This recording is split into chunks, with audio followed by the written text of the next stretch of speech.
just join me. Surely the presence of the Lord is in this place. I can feel God's mighty power and God's grace. I can hear the brush of angels' wings. I see glory on each face. Surely the presence of the Lord is in this place.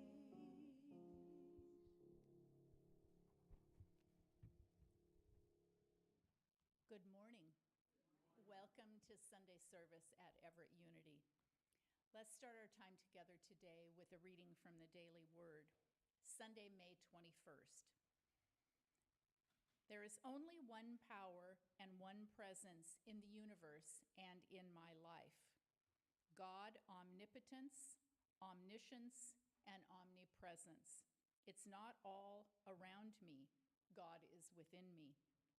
As I take this truth into my heart, I feel calm and secure. The circumstances of the world have no lasting power over me. God is greater and more enduring than anything I may be called to face. I have within me the power to feel God's protecting presence at any time. As I pray, I affirm the strength and power of God are mine to call upon. I can use these divine powers to move beyond that which may scare or intimidate me. In renewed faith and deep security, I move bravely forward. The scripture today from John chapter 4, verse 4, "The one who is in you is greater than the one who is in the world." And our opening statement today, "As I practice the presence of God, I feel secure."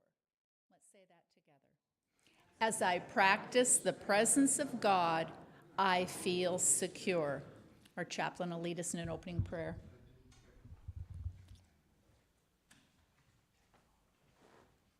Well, good morning. It's nice to see so many smiling faces. It's always such a pleasure to come here on Sunday morning and get that wonderful feeling of glow coming from you. Okay, let's go within our Sacred Heart space.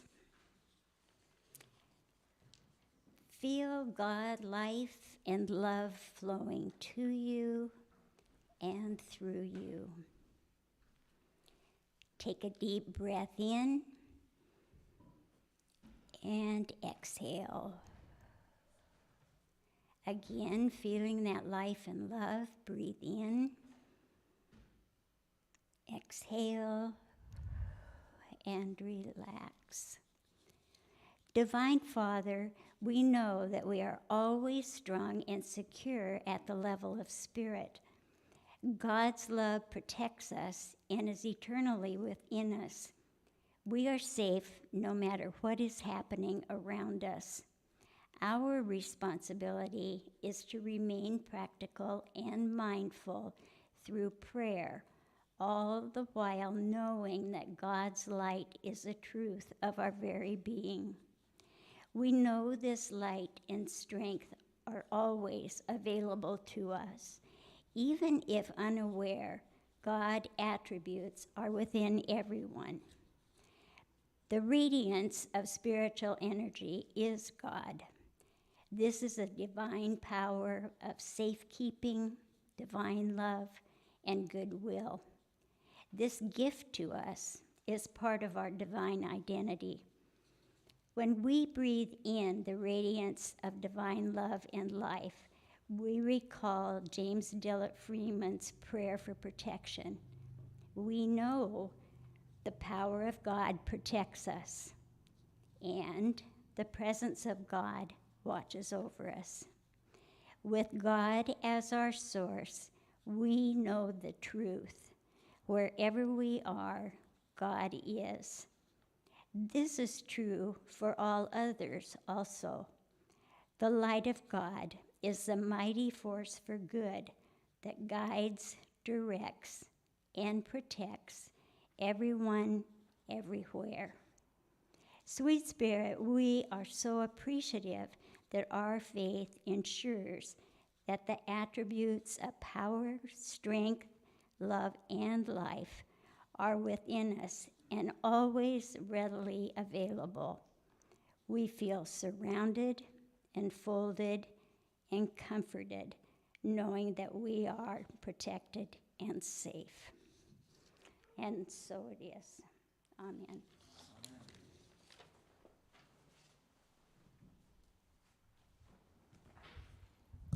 Thank you, Nancy. We're going to sing together from our Melodies from the Heart songbook, song number 57, Stand As You Are Able, and we will sing together.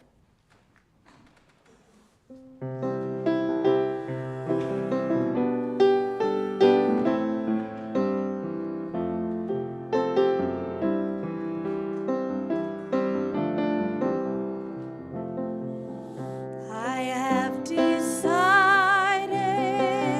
to be my God self. I have decided to be my God self. I have decided to be my God self. No turning back. No turning back. I have decided to follow Spirit. I have decided to follow Spirit. I have decided to follow Spirit. No turning back. No turning back. I have decided to live by loving. I have decided to live by loving. I have decided to live by loving. No turning back. No turning back. I have decided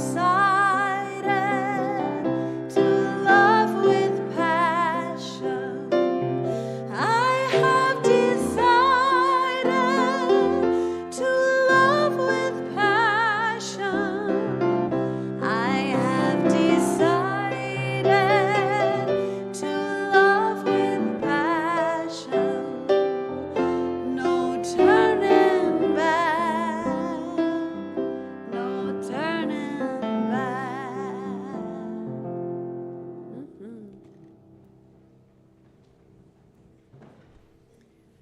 Well, good morning. Welcome again to Sunday service. Everyone seems quiet, or is it just me that feels that way? We feel a little sleepy this morning. A little bit of gray kind of made us tired, I think. We came here to get rejuvenated. Well, I'd like to introduce you to the people who are most visibly serving you today. You were greeted by our usher, Dorothy, and I believe she has another volunteer working with her this morning. I'm not quite sure who that is yet. Our social hour is being hosted by Lonnie and Patty. Audio and video is being provided by Josh and Walter. Nancy, our chaplain, you met her a moment ago. Terry and Savannah are providing music. My name is Cindy, and our guest speaker this morning is Reverend James Tierney. Welcome back. We'll be doing our meditation and lesson here in a moment. I'd like to remind you, if you brought your cell phone in, please turn that off so we can have a nice quiet meditation here. I think we're so used to carrying those cell phones, we forget that we have them with us and they're on. Isn't that funny? I've done that a few times myself.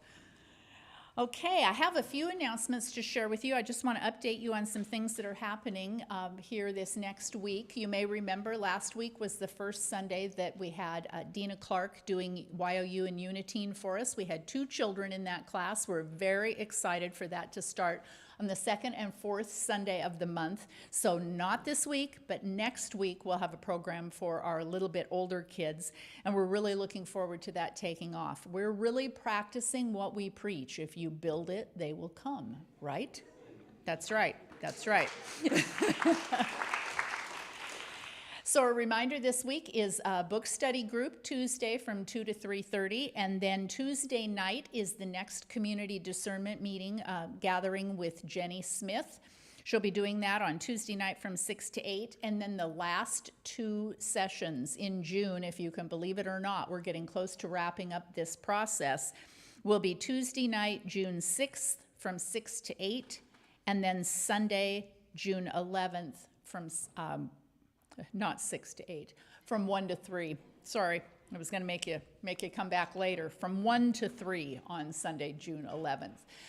This next meeting is going to be a really important one. We're going to be moving on from some of that free-form thinking that we were doing, and we're going to be focusing on really honing in on what choices we want to make about the future and what decisions we have to make here at the church. So we'll be talking a lot about what this community looks like going forward. So for those of you who have been with us through the slog of trying to sort through this, we're hoping to move forward and make a big break this coming Tuesday night. So please plan to join us then. And then remember our meditation. We have a Course in Miracles on Wednesday morning from 10 to 11:30. And then on Wednesday as well from noon to 1 is the mindfulness meditation class. And both of those classes are open. You don't have to have prior experience. You don't have to have been before. You don't have to know anything about either of those two practices. Just come and join us, and you will learn when you get there, I promise. It's a lovely way to spend a Wednesday morning. I really enjoy those classes. So we have something special to do this morning. I'm excited to introduce you to our 3 prayer chaplains we have here at Everett Unity. And I'd like to tell you a little bit about what the prayer chaplains do. They obviously do opening and closing prayers for the service every Sunday. They do private prayers with the congregants after the service. They respond to prayer requests during the week. We get them by phone. We get them in the prayer box, which is a good time for me to remind you. Prayer box at the back there, prayer box by the door downstairs in the social hour. If you drop a prayer request in there, the chaplains will pray for you during the week. Beginning and ending prayers for groups and classes as needed. They are our weekly prayer partners on Monday morning. They get together and practice their I think of praying as like exercising a muscle. Don't you agree? You have to really sit with it and be with it and practice it to get good at it. And so they are constantly improving their skills doing that. They do meet once a month. They do a book study of some sort. They do a prayer study of some sort. So they're constantly learning more. And then they are hooked up with the Linwood Unity, where they have a chaplain teacher so that they can get the ongoing training that is required. They join the Linwood Unity, and then they occasionally join the East Coast chaplains and teachers from Unity headquarters as required for their annual training. So I'd like to have the 3 of you come down front. I'm going to grab a microphone and come down there with you.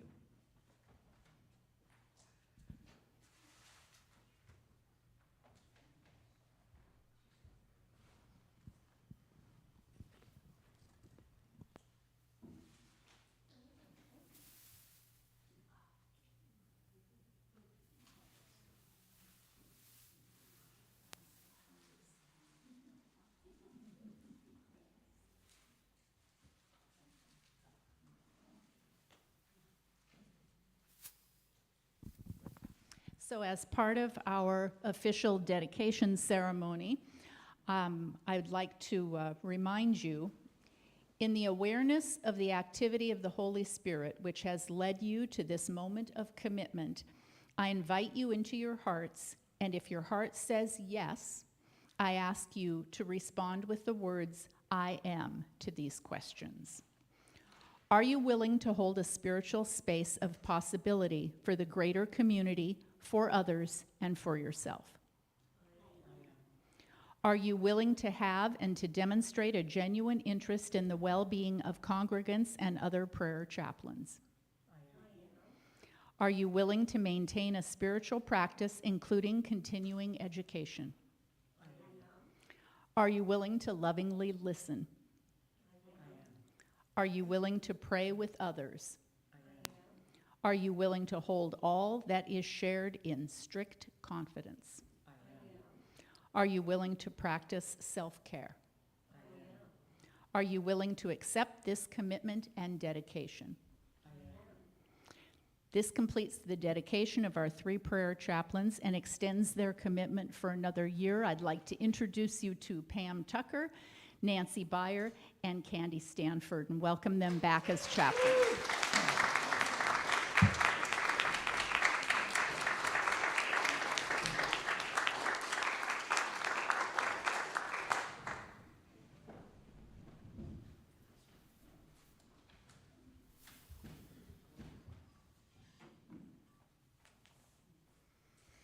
I'll just say one of my great joys in this position is working with these 3 wonderful women, and they are really committed to this community, so I really encourage you. If you would like prayer support, please come and see them. They're happy to pray with you. All right, well, let's sing another song together. This is a perfect song to sing after this dedication ceremony. Same songbook, song number 16, Stand If You'd Like, and we'll sing together.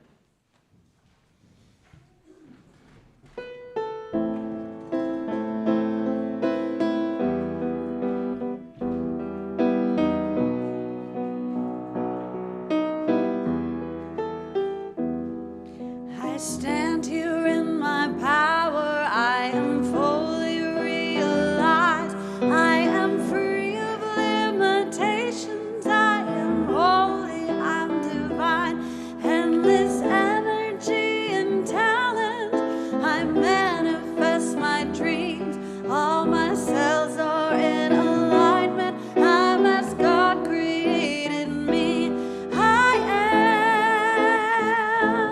I am. I am. I am. I stand here in my power. I am fully realized. I am free of limitations. I am holy. I'm divine. Endless energy and talent. I manifest my dreams. All my cells are in alignment. I'm as God created me. I am. I am. I am. I am. One more time. I stand here in my power. I am fully realized. I am free of limitations. I am holy. I'm divine. Endless energy and talent. I manifest my dreams. All my cells are in alignment. I'm as God created me. I am. I am. I am. I am.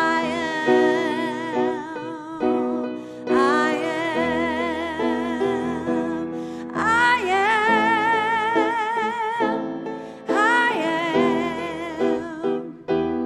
I am. I am. Amen. All right, let's settle in and get ready for our meditation with James.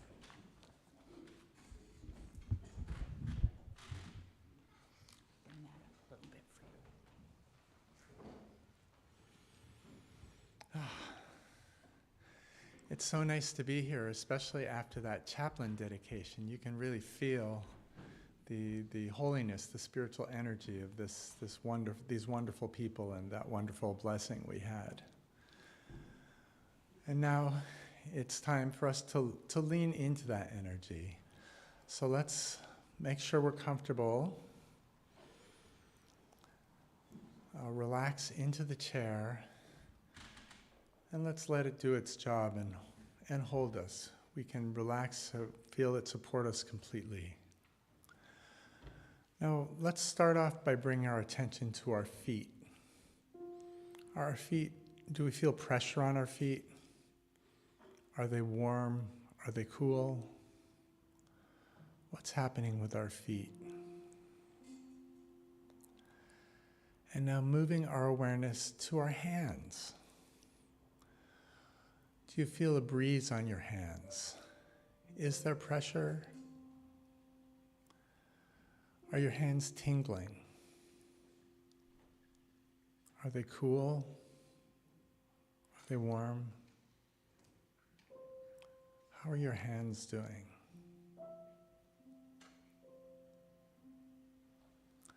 Now, as we inhale, let's imagine the breath goes straight into the heart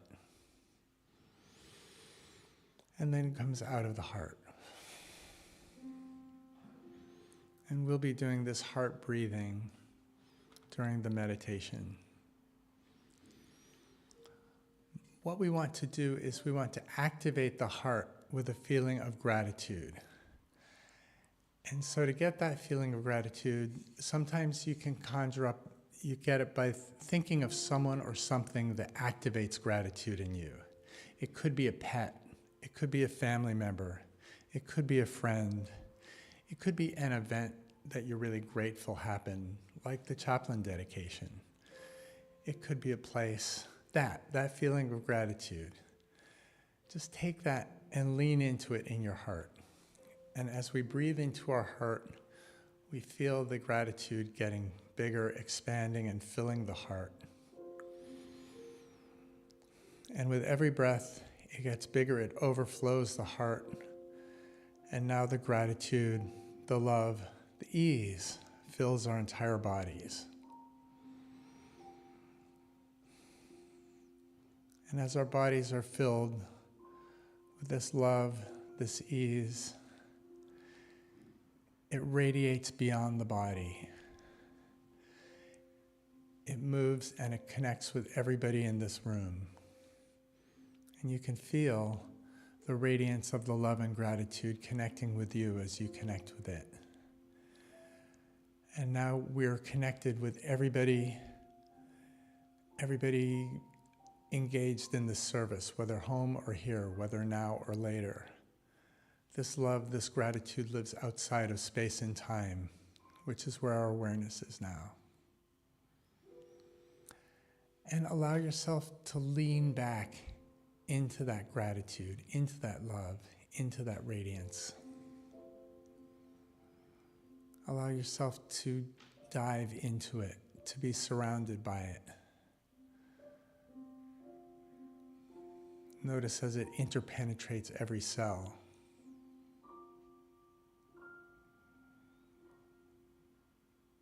See if you can tell the difference between you and it.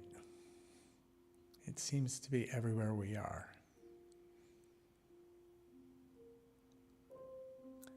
And let's now relax into it and enjoy the silence, the love, the ease.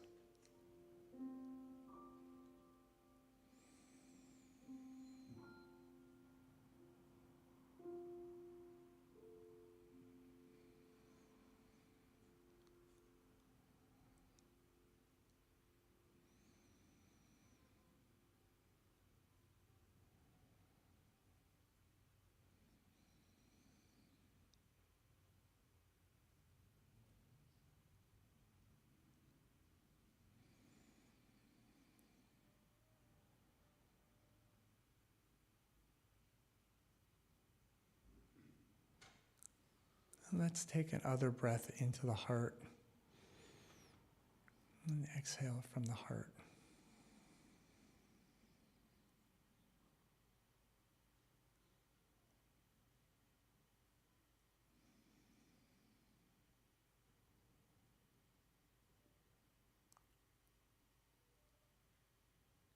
We feel the stillness embracing us.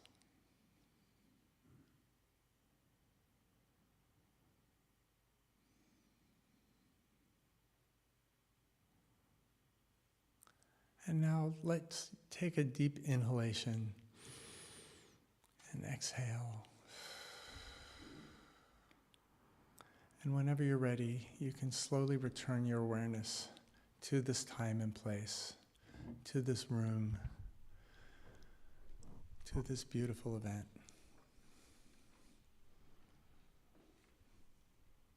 And we will slowly drift out of our meditation with lovely music.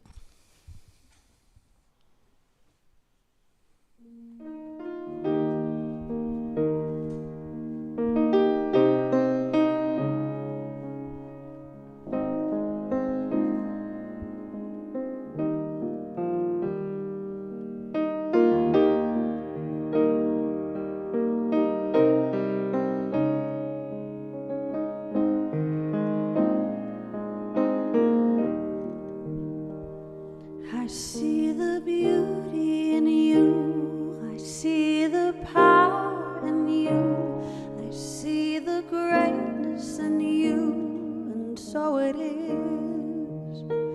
I see the child in you. I see the sweetness in you.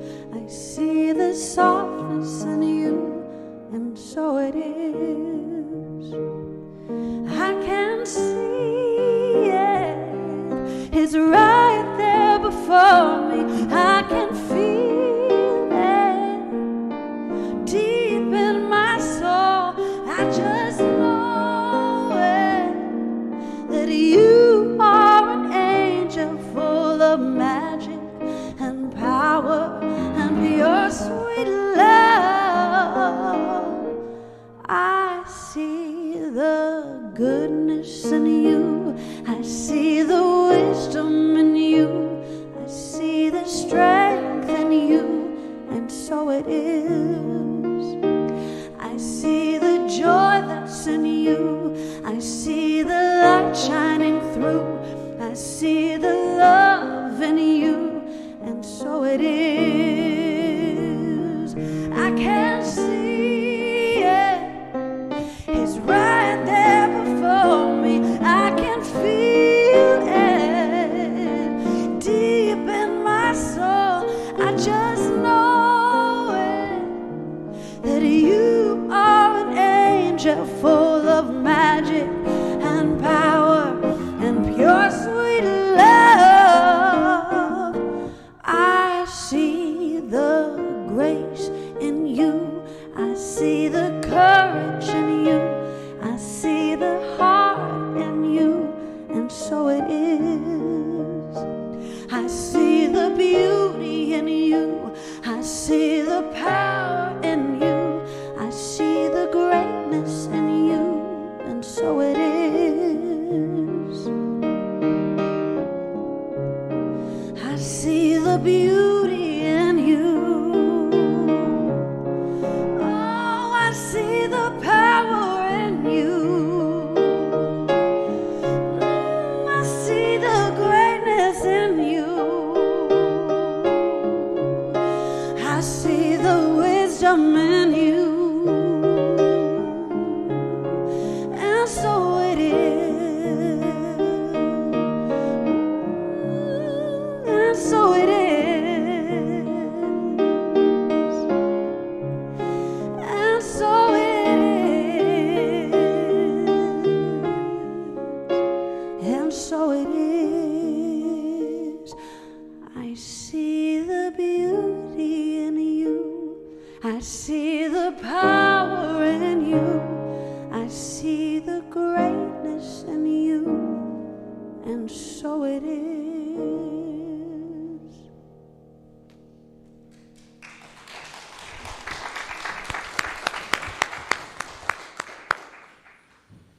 I love that. And I really do see, I mean, we really can see the beauty, the power, the greatness in all of us.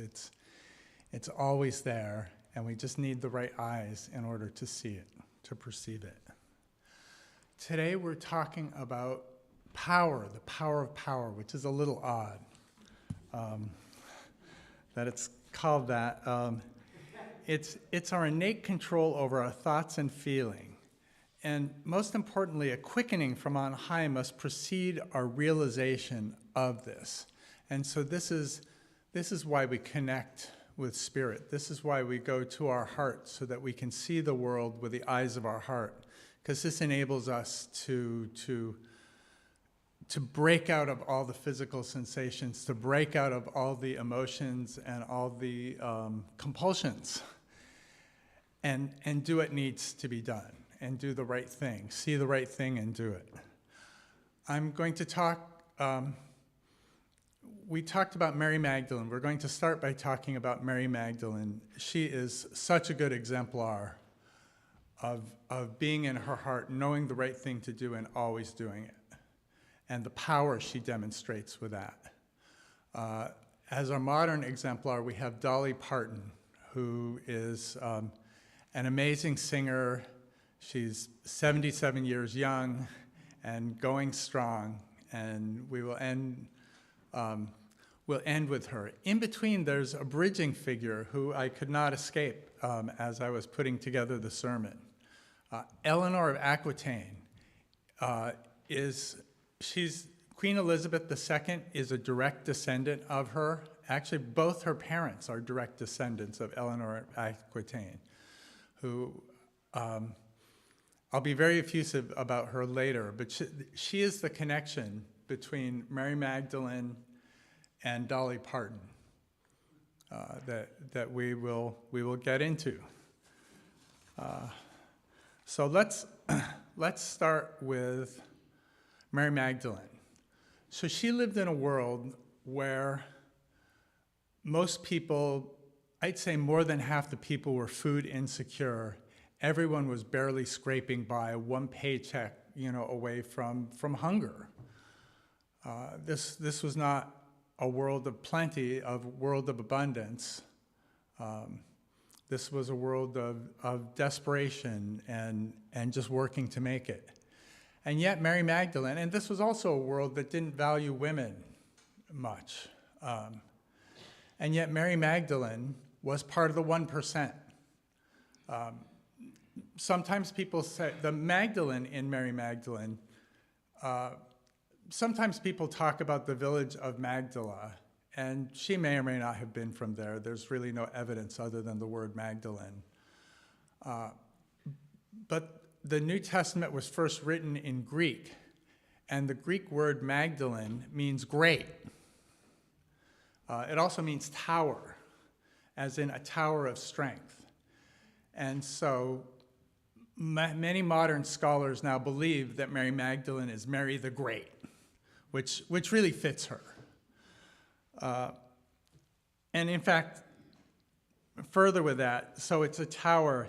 In Micah 4:8, they say, "And you, O tower of the flock, hill of the daughter of Zion, to you it shall come, the former dominion shall come, kingship for the daughter of Jerusalem." So this bode well for Mary Magdalene.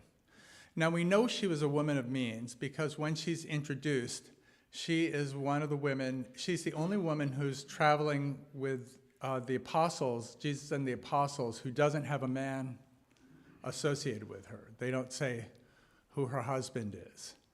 And they do say that she was supporting the apostles out of her wealth. And so in this world of food insecurity, she had enough wealth that she could just go and support a whole troop of people who are learning spirit. And so this is part of her power. The first thing we hear from her is that Jesus freed her from 7 demons. And I want to talk for a second about demons. I've known, we get this picture, they draw pictures of little devils jumping out of people's faces. But in Chinese medicine, a demon is some kind of compulsion. Like if you're haunted by demons, it could be voices from the past, it could be guilt, it could be, you can't not smoke or you can't not drink. Those are all demons, compulsions that rule your life. And she had 7 of them. And she knew, this woman of power, Mary the Great, knew she didn't need these demons in her life. So she found the guy who could help her get rid of it. He had the method, he had the means. So she stepped into no demons. And this was very helpful because the next thing we learn about her in the Gospels is during the crucifixion, when all the disciples ran and hid, she didn't. She was there. She says, I don't care who sees me here. I'm here to support my cause. I'm here because, I know what's right to do, and I'm going to do that right thing. And she could do that because she was really living from her heart. She saw the world with the eyes of spirit. As we all can, as we all do.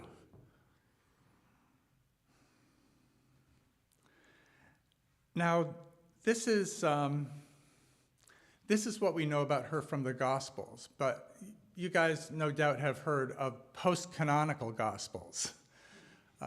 In the early days of Christianity, when they were just writing the books that turned into the Bible, there were a whole bunch of different beliefs, and people codified the beliefs, wrote them down so that they could spread the word. And the fathers of the church decided that they were going to pick a few of those that were most popular and that everybody universally agreed with and put them in the Bible.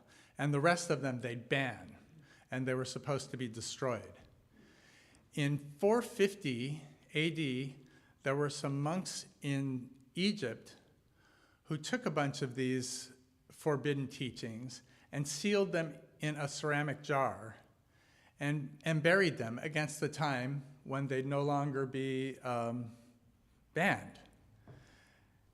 And over 1,500 years later, in 1945, some farmers were on a mission to do something else, and they saw some fertilizer and decided to dig it up, and they spotted this jar. And when they broke it open, golden dust came out, like a cloud of golden dust. And they looked inside and saw these leather-bound books. And they thought, oh, this might be worth something. So they brought it home. They knew about antiquities dealers and left it in somebody's house. And his mother came and said, oh, look, kindling for the fire, and started burning him. But luckily, he came home while there were still some left. And they translated them. But in 1945, it was considered too risky to be making the word publicly available, that there were things other than the Old and New Testament. And so they were sort of shared secretly in academic circles until the 1970s, when there were lots of popular translations going around, and people really got word of what this was. And there was lots about Mary Magdalene. A lot of these Gospels said that Mary Magdalene was by far the closest of all the apostles to Jesus. They talked about how he kissed her all the time. And they referred to them as partners with words that meant either close spiritual partners or married. So this is the gospel. Well, it's actually several gospels. It talks about it in the Gospel of Thomas, Philip, Pistis Sophia, and of course, my favorite, the Gospel of Mary Magdalene. What she did, according to archaeology and tradition, was it wasn't really very woman-friendly as she was spreading her mission in the Middle East. So she moved to France. And there's a whole tradition in France that has her there. There's a cave you can go to, which apparently was where she lived or spent a lot of time. And they had a whole different version of Christianity brought up in France that was very, very Mother, Father, God oriented. It had the male and the female aspects of the divine. It was where chivalry came from, the idea that it was brave and mighty to be kind to people, the thought that you could be compassionate in your strength was something, so the south of France really, really grew this whole kind of different Christianities, gentler, kinder, compassionate. And this is where Eleanor of Aquitaine comes in. In 1122, she was born, so this is 1,000 years after Mary Magdalene. They still have this whole different version of Christianity, of kindness. Eleanor of Aquitaine at 15 became the Duchess. She was in charge of the ruler of these large lands that was about half of the size of France. And she ended up marrying King Louis, who was king of all of France. So she became Queen Eleanor of France. And then 10 years later, they were going on crusade. And she said, I want to go on crusade. And they said, women don't go on crusade. And she said, nonsense. Of course I'm going on crusade. And so she went on crusade, and nobody got hurt.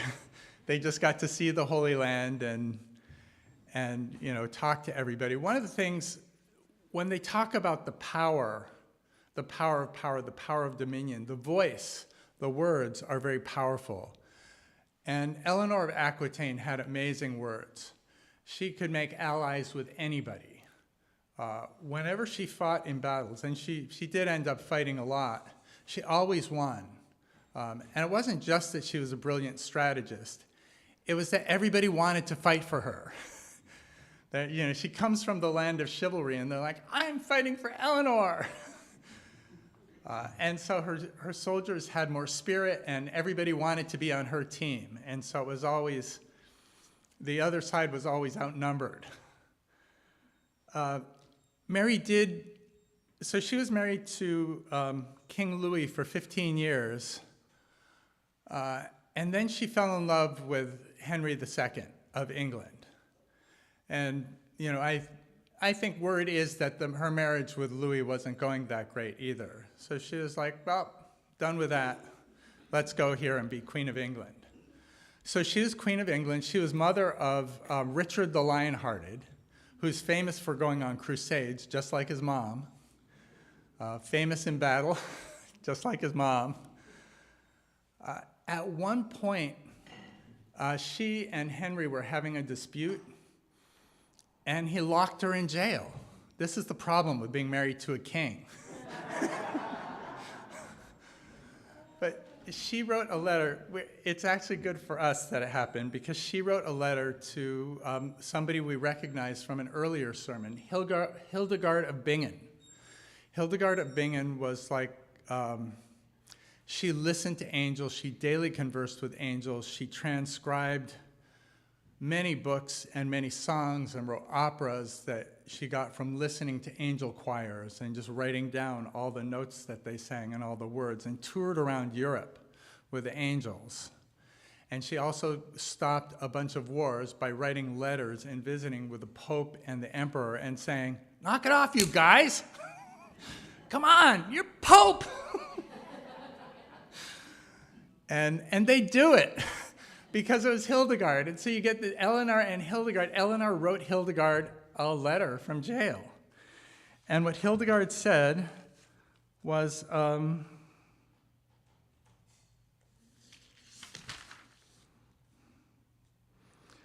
your mind is like a wall which is covered with clouds, and you look everywhere but have no rest. Flee this and attain stability with God and men, and God will help you in all your tribulations. May God give you his blessing and help in all your works. Your mind is like a wall which is covered with clouds. And so this is the demons. This is, our compulsions. And Hildegard is saying, you know that God is there. Go to God. And when you see with the eyes of God, the clouds go away and you can see what's true. And upon receiving the letter, Eleanor of Aquitaine, Queen Eleanor, knew exactly what to do. She talked the guards into letting her out because, of course, she's the queen. And she got a whole army to help. Henry was waging war. He was not really good with his kids or with his relatives. He was waging a war on his kids. And so Eleanor sided with the kids. And Eleanor and Richard the Lionhearted got to fight together and defeat Henry. It's sort of weird, all the fighting they did, but that was the Middle Ages for you. Eleanor at least was good at bringing, she knew to do it with heart, she knew to do it with chivalry. People would surrender, they didn't massacre people, they would fight until someone was defeated. There weren't a lot of people in the Middle Ages, and so they tried not to do a bunch of killing. It was just fighting to see who was going to be the winner. So many people were dying of plagues and starvation. It was hard. You don't want to waste people. So this is Eleanor's world. So I was so excited to find out. I actually found out it was at 2 a.m. I was like, wait a minute. Eleanor and Hildegard lived at the same time. I'm like, oh my God, they corresponded. Of course they did. So these are our guys. So the reason I find Eleanor to be a bridge between Mary Magdalene, she was in the part of France that taught Magdalenic Christianity with chivalry and feminism. And so she was able to rise up, and they were able to have a gentle, kind civilization that watched out for people. And this led to Dolly Parton growing up in Appalachia. And, she was born in 1946. She was the fourth of 12 children living in a one-room house in the middle of the woods. When the doctor came to deliver her, he had to come in a horse because there were no roads up there that a car could get through. Her dad paid the doctor with a sack of oatmeal because where's he going to get money from? Doctors have to eat too. But even though they had no money, they were full of love, they were full of God. Dolly Parton reports that she always had, as long as she can remember, God was always part of her life. She was always talking with God. She was always hearing from God. God was always with her. And I want to ask, this was not my experience growing up, but I know several people who grew up, always having God in their lives. Is there anybody here who has that? Yeah. Oh, so, okay. So this is good. So I feel blessed to be in your company. I know I'm in the right place if the people who have God talking to them are here. In my atheist background, I think I had that experience of being connected, but I knew that God wasn't real, and so whatever it was, it couldn't be that. And it wasn't until later that I changed my mind about that. She was, so even though she sang in church as a little girl and her mother was a musician, lots of her relatives were musicians, she ends up being spiritual but not religious. And I think this is because a lot of the religions they have in Appalachia have an angry God who's mad at people. And this isn't the God. This isn't the God of Mary Magdalene. This isn't the God of Eleanor of Aquitaine or Hildegard of Bingen or Dolly Parton. Their God is a God of love, a God where you see the world with eyes of spirit, with eyes of the heart. And you can tell what is true and what is real, and that's where the power comes from. And it comes from her voice. Dolly Parton, of course, is perfect because she's a singer and she sings so many songs. Her songs often are about tragic situations that become right because of faith, because of perseverance. She always knew growing up that she would be rich. And she also knew she'd be a storyteller because she had stories she wanted to tell everybody. And I guess growing up with no money, she's like, I wonder what that would be like. And now she has $620 million and hundreds of millions of dollars in her charitable foundation. So she knows what it's like to have money. She founded Dollywood. One of the things that I found exciting during the pandemic is when the scientists at Moderna were first working on an mRNA vaccine for COVID, they didn't have money for it. And a doctor asked Dolly Parton, and she wrote them a check for millions of dollars. She's like, yeah, that sounds good. And so this is something, she knew the right thing to do. How many people got the Moderna vaccine? Some of us. She also created Dollywood because the part of Appalachia where she lived, there wasn't a lot of work. And so by creating a tourist destination, there's a whole infrastructure. So now the place thrives more. There are so many jobs people have, and it's a destination people go to. She created Imagination Library. Her father never learned how to read or write. He just didn't have time, and there was no need. But she and her father created an Imagination Library, which sends books for free to kids so they can learn to read and write and make the world of literature part of their lives. So Dolly's message is always compassion for herself and others. The first song I want to talk about is A Coat of Many Colors. And do you guys know the story of Joseph and the Coat of Many Colors? Yeah, so Dolly had one too.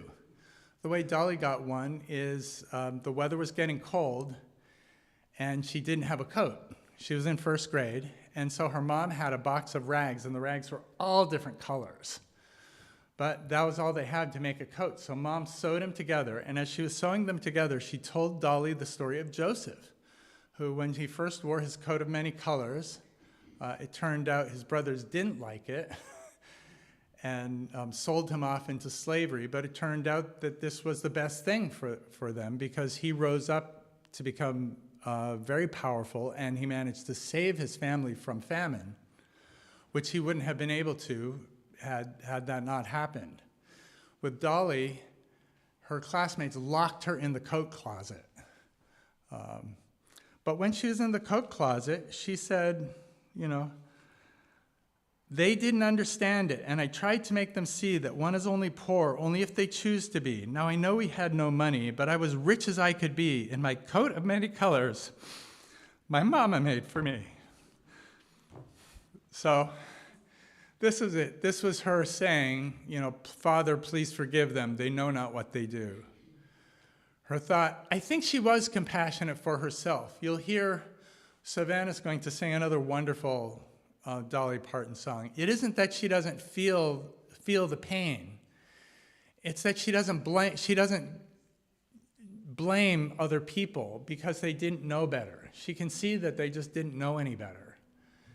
But she has self-compassion and compassion for others, which I think is what Mary Magdalene taught. You can do if you see with the eyes of the heart. You're right there, and she created a whole civilization of it. That is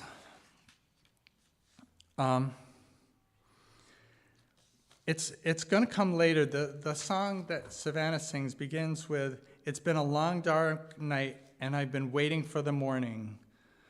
It's been a long hard fight, but I see a brand new day a-dawning." And so this is our life. We see the clouds. Living in the world is a place where there are problems. And we want to solve the problems, and we want to do them in the best way possible.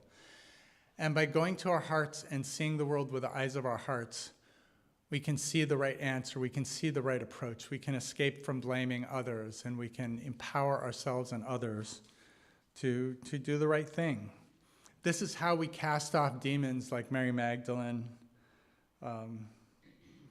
This is how we always, see the light of a new morning. So like Mary Magdalene, we can cast off our demons, and we can stay steadfast to what we do, and we can pass our message on. We can use our voice to pass our message on of a God, of a love, of divinity that works for us, that works with us, that sees the best and the least of us, all in love. And so we are overflowing with this kind of love. Like Eleanor of Aquitaine, we can do what's right. We cannot accept limitations others try to place on us. And we can find allies even in the most unlikely places. I mean, who would think that if you're in a jail cell that your jailer will let you out? But that's who does it. Of course, you get inspired by Hildegard of Bingen. And then Dolly Parton came from, as poor as you can get, to $620 million and giving hundreds of millions of dollars to people around the country and around the world who she wanted to benefit because she wants to be a positive voice in the world. She sees herself, as there's a book I read called Storyteller that's about the lyrics of her song and how all her songs are stories, and she's trying to pass the message. Every time you listen to her sing, you can hear the message that troubles are real and we can feel self-compassion, but we know we have that power, we have that presence, we have that strength. We can stay with it and live our best possible lives. So thank you for being here, and remember Dolly, Eleanor, and Mary Magdalene. Thank you.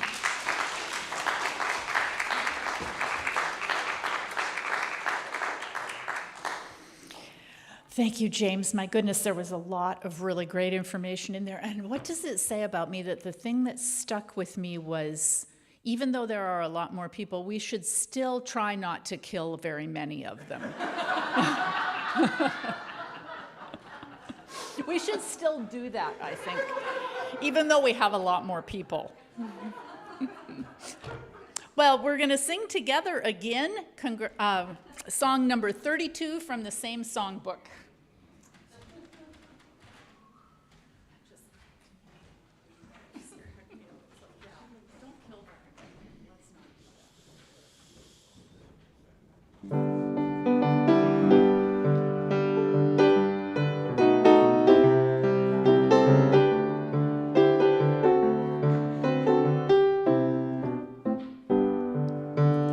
This little light of mine, I'm gonna let it shine. This little light of mine, I'm gonna let it shine. This little light of mine, I'm gonna let it shine. Let it shine, let it shine, let it shine. When in doubt and darkness, I'm gonna let it shine. When in doubt and darkness, I'm gonna let it shine. When in doubt and darkness, I'm gonna let it shine. Let it shine, let it shine, let it shine. When I greet my brothers, I'm gonna let it shine. When I greet my sisters, I'm gonna let it shine. When I greet my brothers, I'm gonna let it shine. Let it shine, let it shine, let it shine. When I need an answer, I'm gonna let it shine. When I need an answer, I'm gonna let it shine. When I need an answer, I'm gonna let it shine. Let it shine, let it shine, let it shine. All my daily living, I'm gonna let it shine. And all my daily living, I'm gonna let it shine. And all my daily living, I'm gonna let it shine. Let it shine, let it shine, let it shine. Little light of mine, let's clap with it. This little light of mine, I'm gonna let it shine.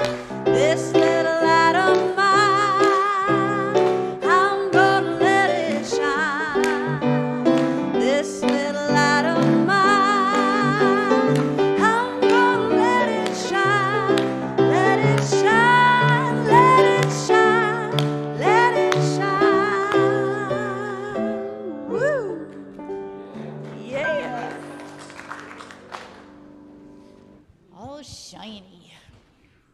Well, now it's time to bless our offering and thank our Creator for the many blessings we have been given and affirm our gratitude. So let's start by affirming the truth about ourselves. This is how it goes. My name is, and you use your name, and I am prosperous always and in all ways. So let's say that together. My name is, and I am prosperous always and in all ways. Remember, always meaning forever and ever, and always as in all forms. So let's take our offering and hold it next to your heart, literally or figuratively. Remember, let that basket come across in front of you and go ahead and bless it as it goes by. I know many of you aren't putting anything in there this morning because you tithe regularly through mail or online. And we just want to bless that offering no matter how it comes to us and through us. And we'll say our blessing together. Divine love flowing through me blesses and multiplies all that I am, all that I have, all that I share, and all that I receive. Thank you, God. Amen.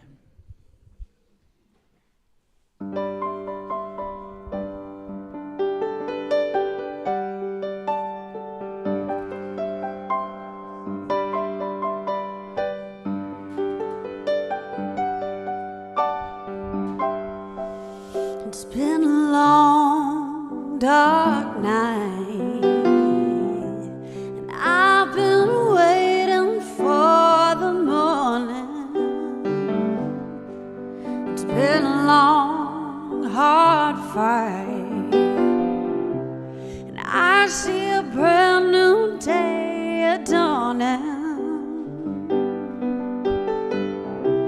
And I've been looking for the sunshine. You know I ain't seen it in so long. Everything's gonna work out just fine. Everything's gonna be alright. It's been all wrong. 'Cause I can see the light of a clear blue morning. And I can see the light of a brand new day. And I can see the light of a clear blue morning. And everything's gonna be alright. It's gonna be okay. It's been a long, long time since I've known the taste of freedom. Those clinging vines that had me down, well, I don't need 'em. And I've been like a captured eagle. You know, an eagle's born to fly. And now that I have won my freedom, like an eagle, I am eager for the sky. 'Cause I can see the light of a clear blue morning. And I can see the light of a brand new day. And I can see the light of a clear blue morning. And everything's gonna be alright. It's gonna be okay.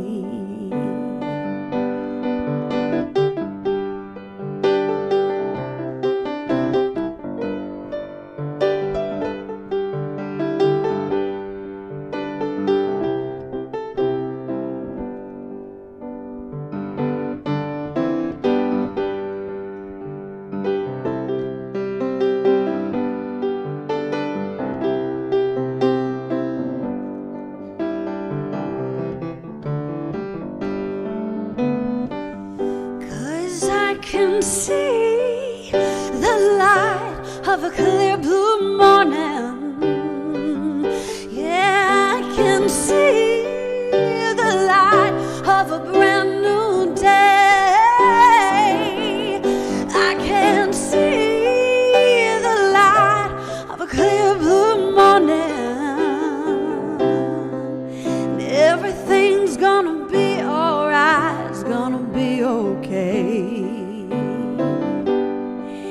And everything's gonna be alright, it's gonna be okay.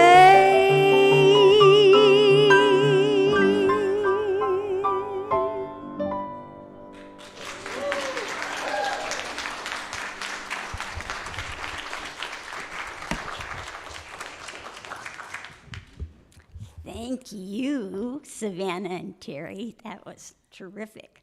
I'm so glad, James, that you brought history to life again for us. And I'm glad you all came alive for us this morning because you were really quiet. In fact, it was kind of a scary thing up here for the prayer.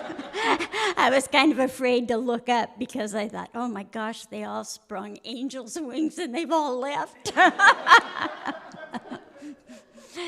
So let's take a moment and bless our offering. Sweet Spirit, we are so thankful that the people here today, the people in the background, the people that are sitting next to you, the people that volunteer their time.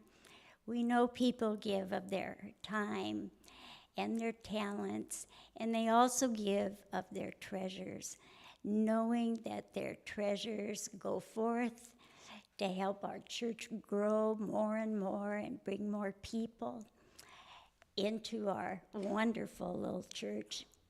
And we're so thankful that we get to come to this church, be with each other, and help support the church. And since it's still a little dreary outside, be sure to light your little candle inside of you and let it shine. And so it is.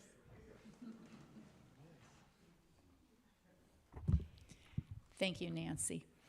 Nancy will be available for prayer support if you'd like to come down and have a moment of prayer with her before you go downstairs for the social hour. I would like to extend a thank you again to our chaplains, Pam, Nancy, and Candy, for being of such wonderful, important service in our community, a community built on affirmative prayer, and having prayer support and prayer partners is really what I think makes our community so powerful. So thank you very much for serving us. If you have time, come on downstairs and have a cup of coffee and say hello and good morning to your friends if you haven't done so already. Let's get up now and we'll circle around. Let's come down these two aisles here and join hands. We'll say our prayer of protection and sing our peace song.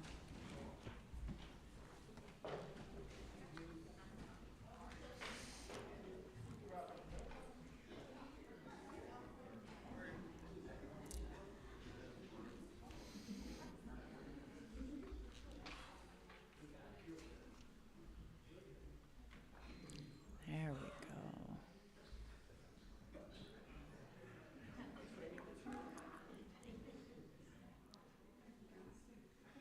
There, we did it.